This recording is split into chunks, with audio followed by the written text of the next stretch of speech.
All right, we're live now. So we got Justin Cox here. I'm Tom Huffman again. I was just going to Hey sit and guys. talk. Hey, gonna sit and talk, and Justin is the owner of CoachCox.com. So we'll discuss his business, and we'll talk fitness. Why don't you Awesome. go ahead? Why Awesome. don't you go ahead, Justin, and tell us what you got.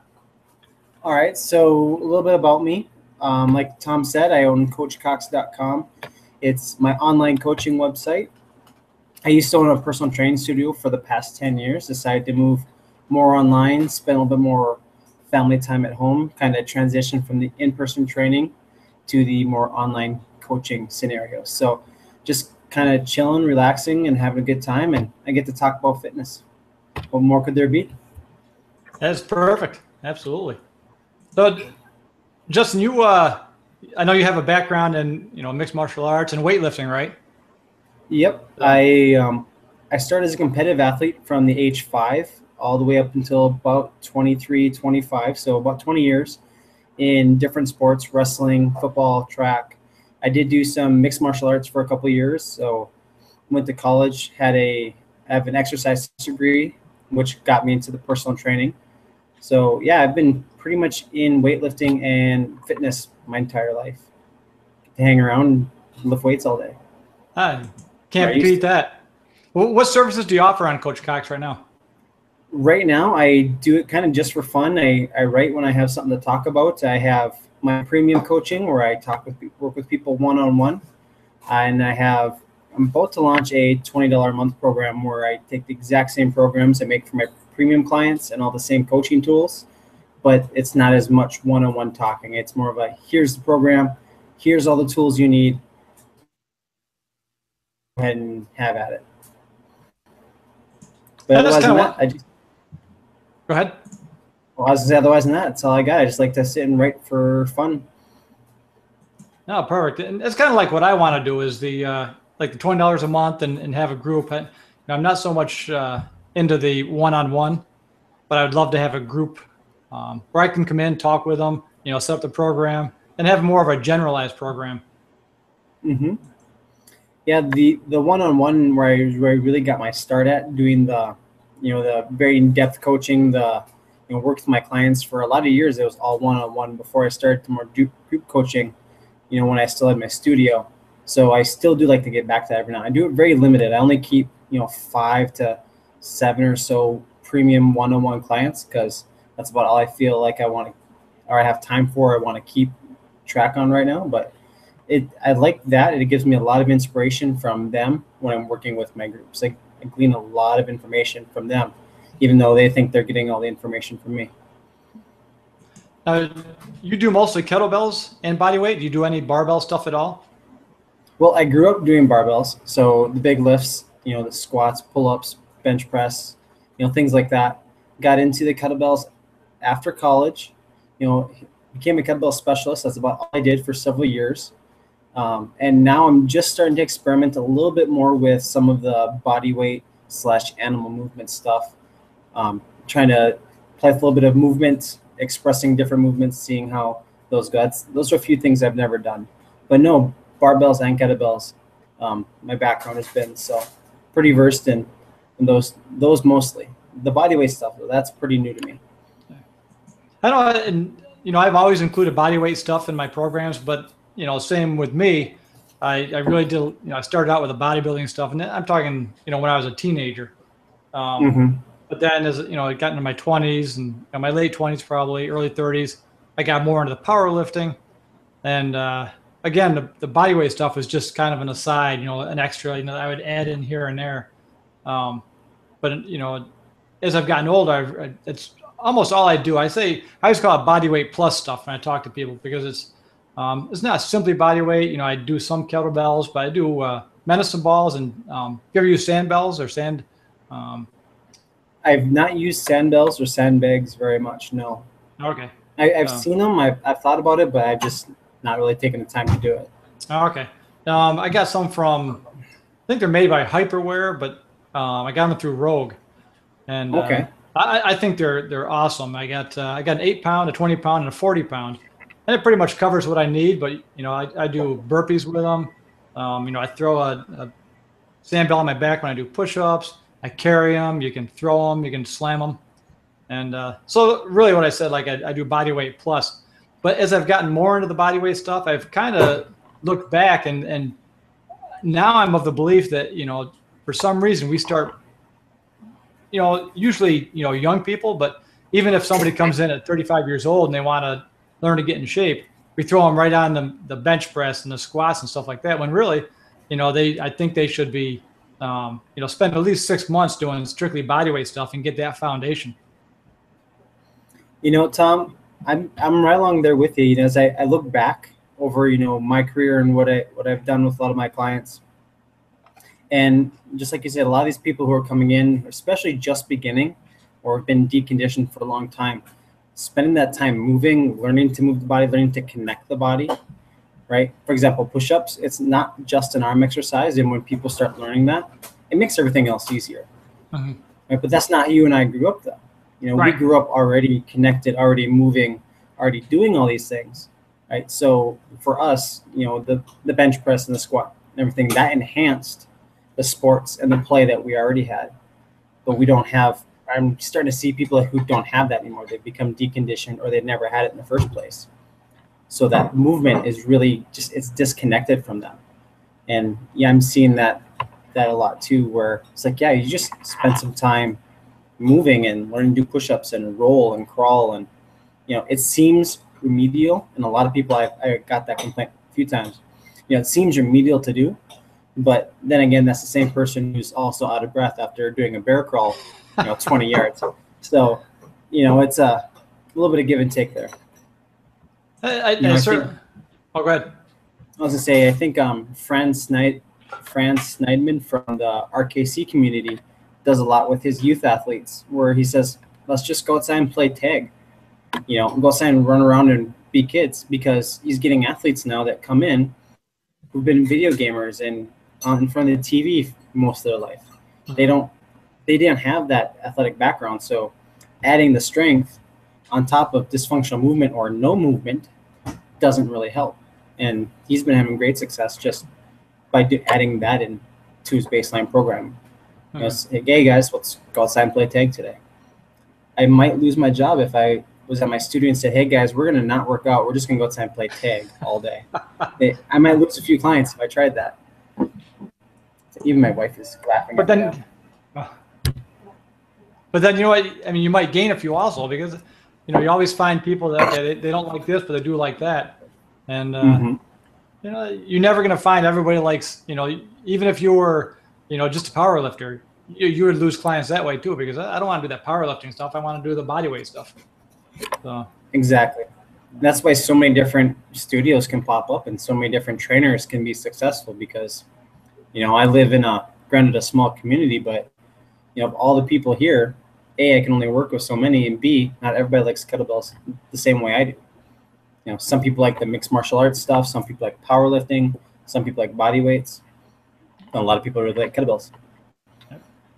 And I never thought about that, but you're right. We did grow up that way, and a lot of people don't grow up. And there are kids that still go out there and play and run around, but far fewer than when we were growing up. And exactly. You can tell the difference in their movement. Yeah. So that's an excellent point. Now kettlebells, I do like kettlebells. Let me go back. I forgot my point. Going back to the weightlifting and stuff. Since I've started, it's probably been 2 years now that I've gone strictly body weight. Body weight plus the medicine balls and sand bells.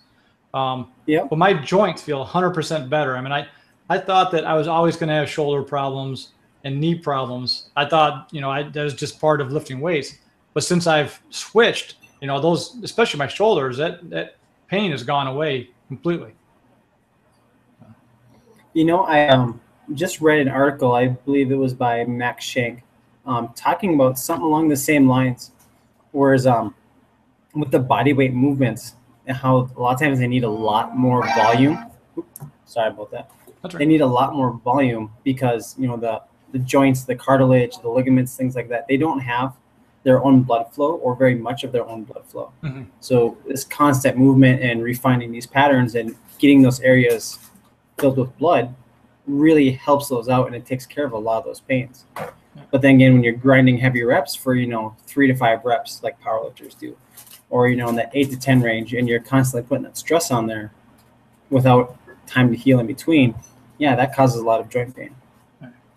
The other thing too is I think that and especially in I know personally in my case is I never had a coach, and how many coaches do you know that really can tell you how to bench press properly? All I did is I went in there and every workout I tried to put 5 more pounds on the weight bar. Didn't know what I was doing, and I wreaked havoc on my shoulders. And, I was the same way. And how many people do you know that? Yeah. How many people do you know that actually have the coach that can really sit them down and teach them how to do it properly? Yeah, exactly. That's not a small town thing. I grew up in a really small town. I think my whole K-12 was 700 people. Right, where we live now, it's still technically a small town, but the graduating class is 500 to 700 people, right?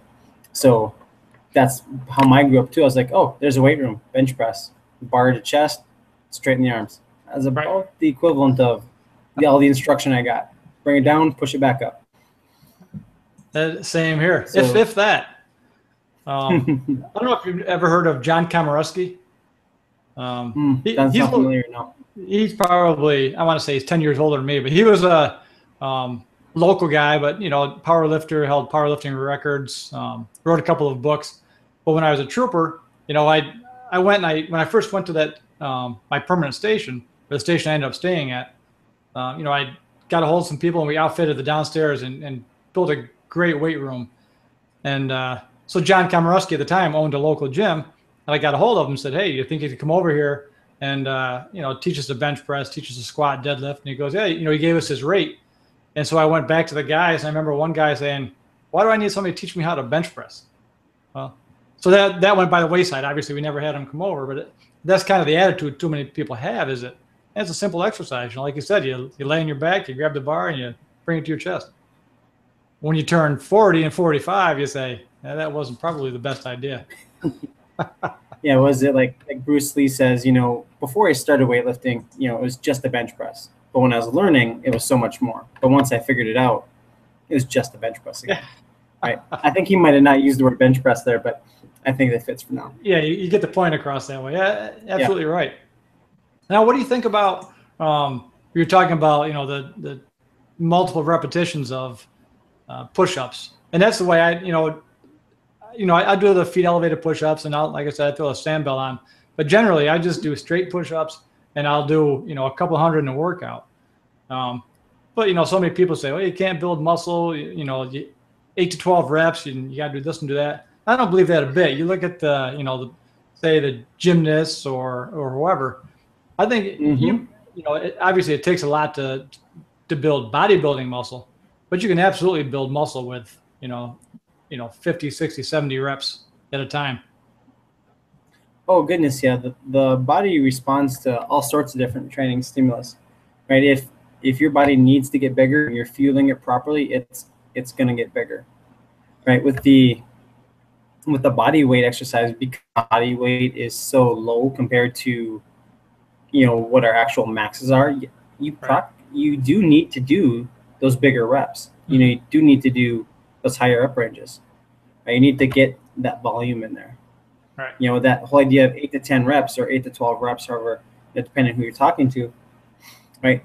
That might be per set. And then you look at your weekly volume, right? Depending on what you're working in, that could be anywhere from 100 to 200 reps a week, depending on how you're doing it. So it kind of varies a lot. Yeah. I can't do 70 push-ups in a set yet, so I'm kind of stuck at 12 right now.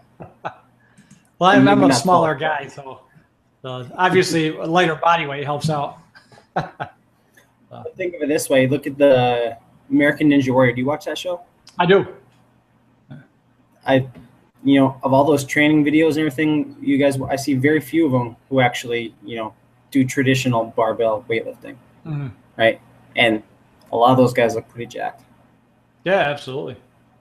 I actually had and I don't know if I should take this as a compliment or an insult, but I I had this big tractor tire. That's a whole nother story for another day. But I had this tractor tire in my driveway. It was 930 pounds, and somebody dropped it off for me. I couldn't move it. I had to push it to the end of the driveway with the car, and there it sat. So recently, I finally put it on Craigslist. My wife was complaining about it. Literally, it's been here at least 2 years, maybe 3 years.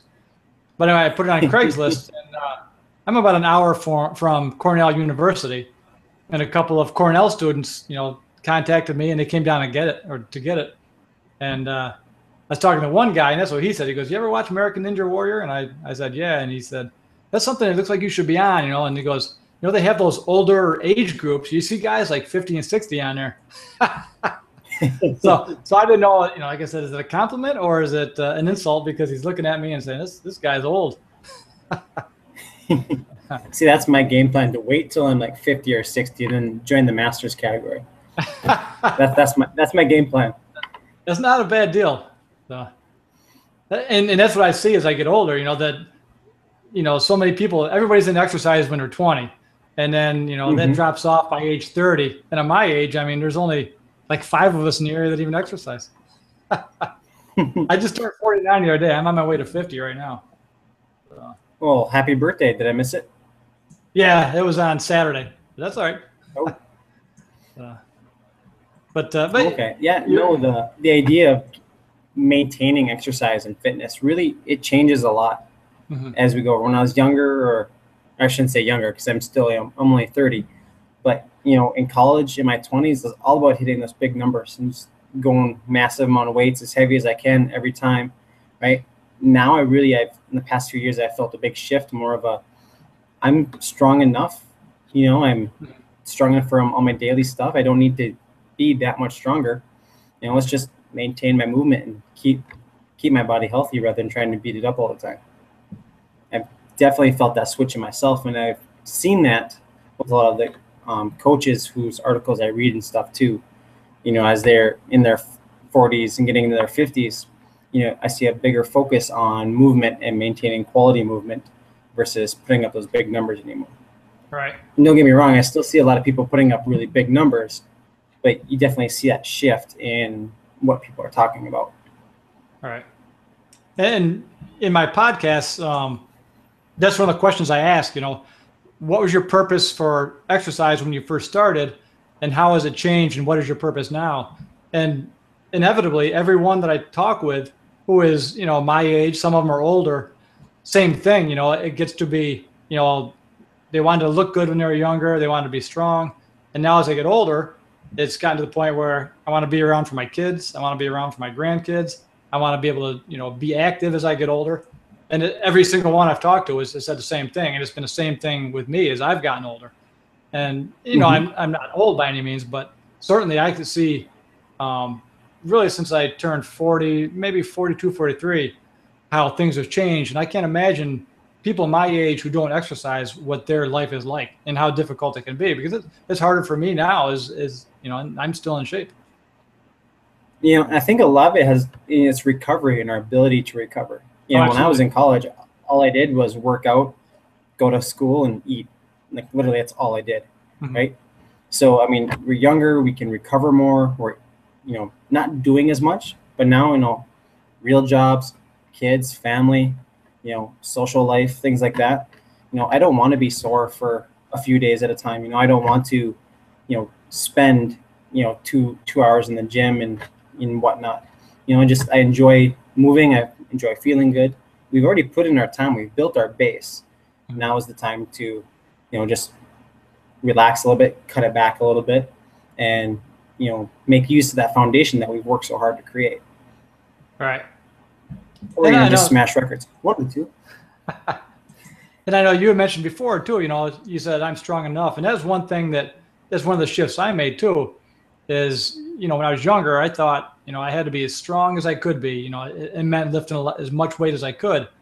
And then I started thinking that, well, really, how strong is strong enough? What in my life? And again, I've been focused on, what I need for my job as a trooper. and, I still do law enforcement, but, I still kind of have that same, the same reason I want to exercise. But then I realized that you don't need to bench press 300 pounds. When in your life would you need that? What I think you need the strength more, and you probably know more because of the mixed martial arts. That's kind of where when I've changed is that, you're better off being able to bench press 150 pounds 25 times, without being fatigued, sub maximal weights as many times as possible, until you're fatigued. Because really, in an emergency situation, in a fight, you're going to need the stamina to, to run, to lift, to jump. And if, all you've done is, 3 to 5 repetitions of squash and 3 to 5 repetitions of bench press, you're going to burn out pretty quickly when you need to draw forth that energy. That's a really good point. Because, you used to see that a lot with these programs and fighters coming out talking about how they train for this endurance and all this endurance reps, and then you saw some research coming out saying how endurance runners, when they start training for pure strength, 3 to 5 reps, it actually made their endurance better. And I saw a lot of this going around for a while, and a lot of fighters, because we're talking about that, changing to more of a pure strength programming, because this research said that strength makes your endurance better. And it's kind of misleading because media covers headlines, but they forget a lot of details.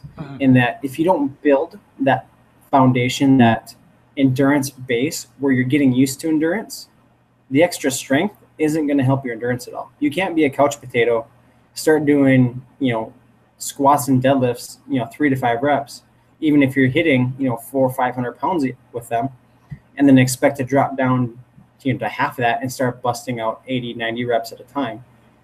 Like you would think it helps your endurance, because it doesn't. But it does take someone who already has an endurance foundation, and it improves that endurance foundation, yes. But if they don't already have that foundation, it does diddly squat. And I can tell you that because I tried to run a mile one time, and my squat was not helping my mile at all. No. It was not. I got maybe 400 yards into it and said, you know what? I want to go home now. So yes, my strength was not helping my lack of endurance at all. And then, I didn't see that study or the article, but I think too that when you take those endurance athletes and start, adding in the strength, it's going to complement it. But I'm almost positive they probably didn't go to a strictly strength program. They probably still maintained a pretty good endurance regimen and just added in some of the strength exercises. Yeah, that's my guess. No, you're not far off at all. What was more of a contrasting effect. I mean, when you've been doing endurance for a long period of time, taking a 4 to 6 week break from that, you actually won't lose anything at all. So taking a 4 to 6 week block, doing strength, not only improves their strength, so now that the endurance represents an even lower percentage of their maximal abilities. Right. Plus, they already have that endurance, and in the 4 weeks or 6 weeks or whatever from the trial, you won't lose anything in that at all. Mm-hmm. So they probably, plus recovered a little bit from all the endurance work they had been doing. Right. So yeah, I mean, they had that base, and then that little break is probably like a tapering and a recovery period for them, honestly. Right.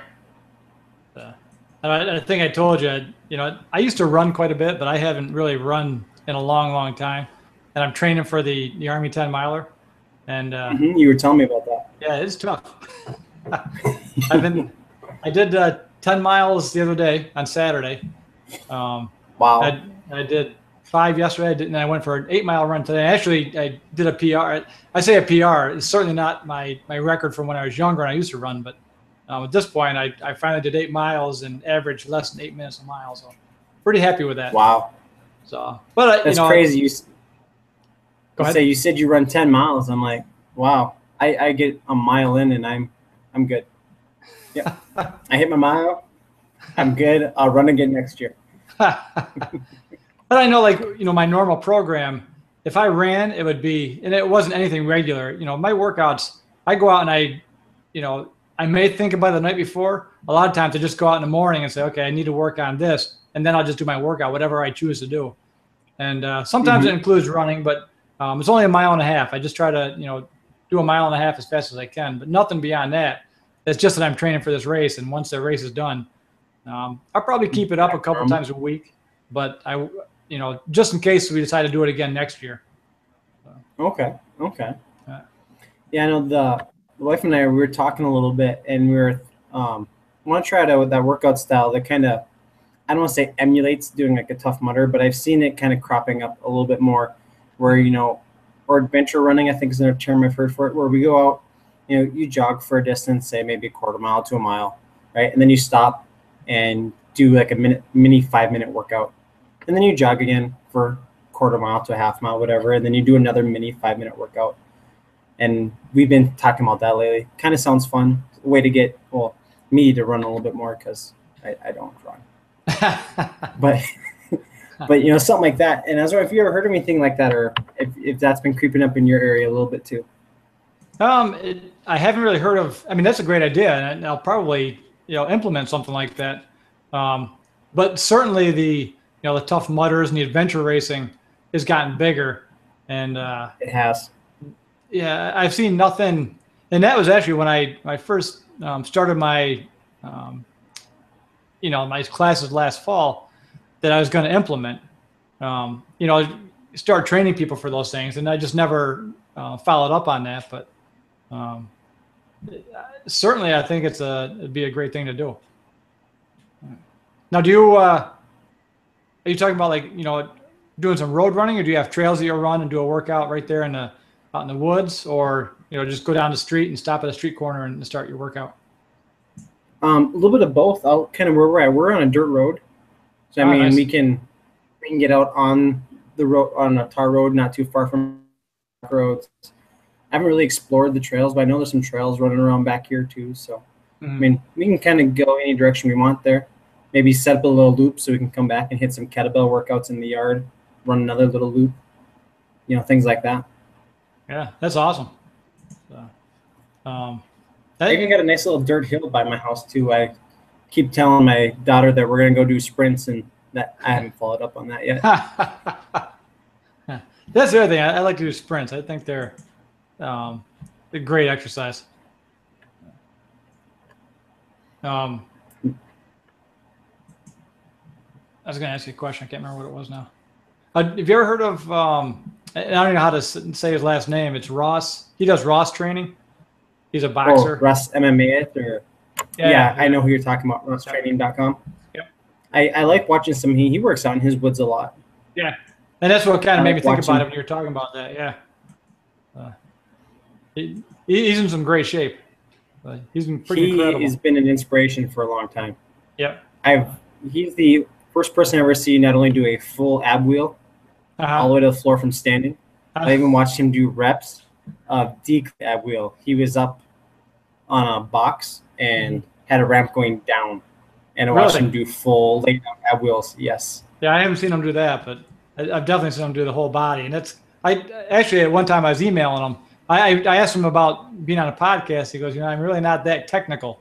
I don't understand that stuff. But so we emailed back and forth a couple of times, and I was talking about that, and he told me, look, if you're going to do it, get a ramp and work your way down. So I've done it, a little bit, but I would love to do at least just one, ab roll from standing. I think by the time I'm 50, maybe if I start now. Yeah. Spend a good 20 years on it, I think I can get there. I always thought, I guess probably because growing up, one of my neighbor's moms had the ab roller, and I thought they were just kind of a gimmick and, for women, and never tried them until a couple of years ago. Those furniture sliders you get like at Home Depot or Lowe's. So I got some of those, and I was doing the same thing basically on the carpet downstairs. And last year when I was staying in Florida, I was looking for some furniture, so I went to a secondhand store, and they had an ab roller there for $3. I said, let me try this thing. And I'll tell you what, those things are no joke. I think that's I love that thing. That's an awesome workout. Yeah, when I had my studio, several times a week I had my clients doing it, and it was an awesome workout. We put them up in plyo boxes sometimes, use the ramp. Sometimes I make them do it from their knees, but it's pretty legit. I mean, Yeah. especially once you learn how to contract your abs the whole way through, it's pretty tough. It is. It's good stuff. All right, Justin. So I don't know what you think. I think time's running out here, and I got some things going on. Well, I've got bacon wrapped pork. Just came off the grill a few minutes ago, and I've been smelling it for most of this podcast. Oh, really? Really? I got an extra half hour if you want to stick around. Oh, okay. So, No, but I've been having a great time, and Yeah, me I too. always enjoy talking with you, Tom. It's been great. I can't wait till we do a few more of these, have a few more guests on, and absolutely. yeah, And been fun. you good for next week? Next week? of course. Usually, I don't work Tuesday nights, Okay. so I should be good, unless something comes up. But All right. But so- usually this is going to be way better than the Saturday mornings we talked about. Yeah, definitely. I don't think that worked out for anybody. So No. yeah, certainly. So we'll plan on next Tuesday night, 7 p.m. Eastern time, and I'll message see you, you and then. we'll come up with a topic, and maybe, and I'll get Greg too, and we'll come up with a single topic and try to stick with that. Have our little round table. I can't wait. Absolutely. And if there's anybody else that wants to come on, feel free to invite them. I will, buddy. I will. All right, Justin. All right. I'll be texting you You have soon. a good one. You too. Good night.